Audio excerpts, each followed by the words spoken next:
Hello and one and all, and welcome back to yet another movie review. And this time I shall be reviewing uh, the 90s third installment action classic, and that being Die Hard with a Vengeance. Yes, guys, I've already done Die Hard 1 and 2 on Christmas 2020 and 2021. If you want to check out my reviews for both of them, they're on my channel. I like to fill in the gap with the good Die Hard movies, this one and Live Free or Die Hard.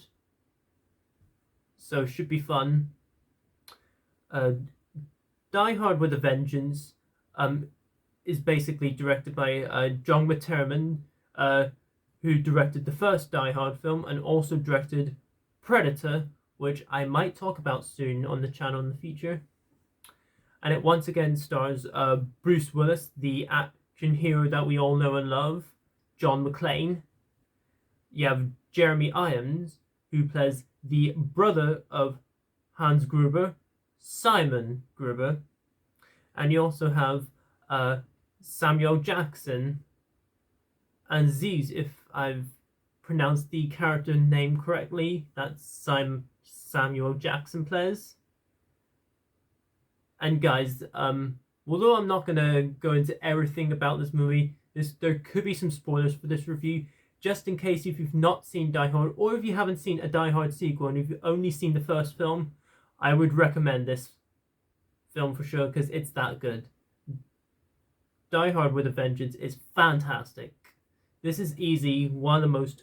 This is like the most underrated third installment out there, along with some other third installments. Like, this film has a 59% on Rotten Tomatoes as I'm looking at it right now, which bugs me because there's so much to like in Die Hard 3 with a Vengeance. And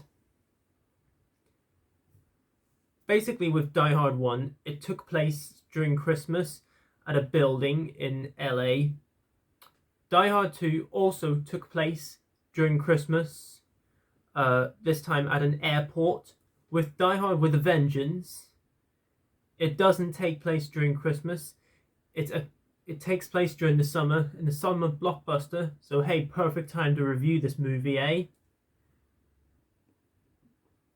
Plus, it doesn't just take place in one location. It takes place in New York, but explores everywhere around New York, which is something that I love about Die Hard 3. And Bruce Willis, like, I feel sorry for him, but it is understandable why he has to retire anyway. Like, what a legend he is. He still knocks it out of the park. He's so good as John McClane. Without a doubt, his best role is John McClane in Die Hard. And he's also so good here. And can I just say, Samuel Jackson is really, really good here. Like, this is one of his more serious roles here, because he's known for being a very comical character in his movies.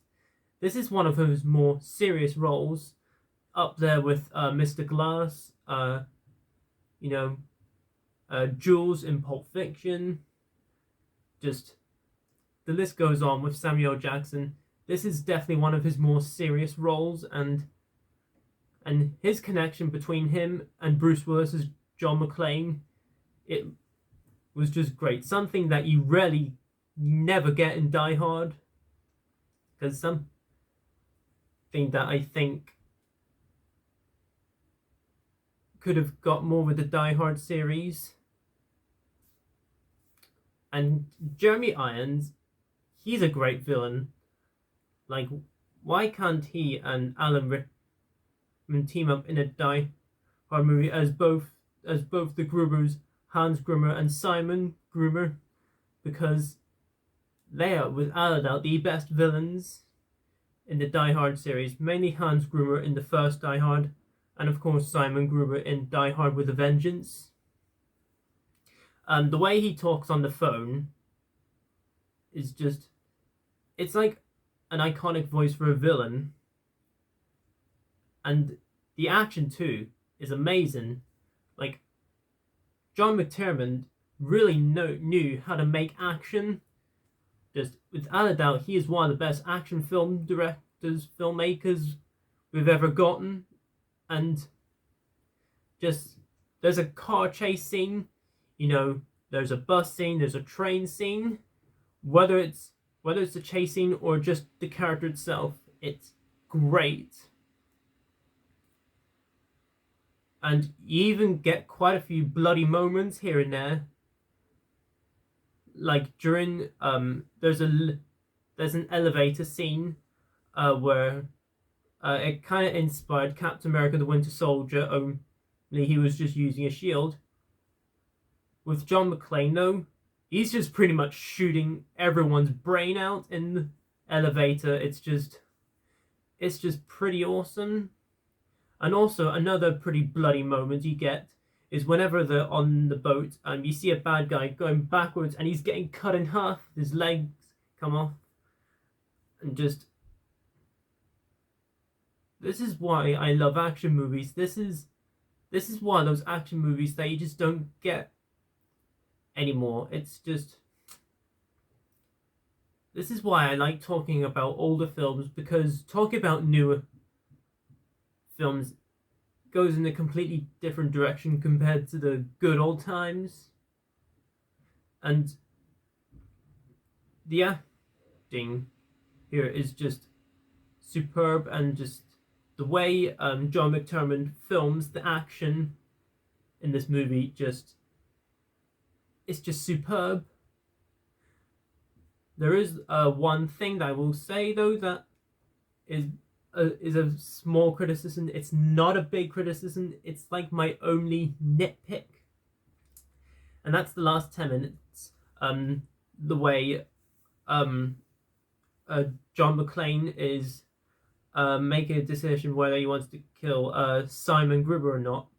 There is, however, an alternative ending, whatever it is you call it, the type of endings that you don't get in the actual movie, whatever.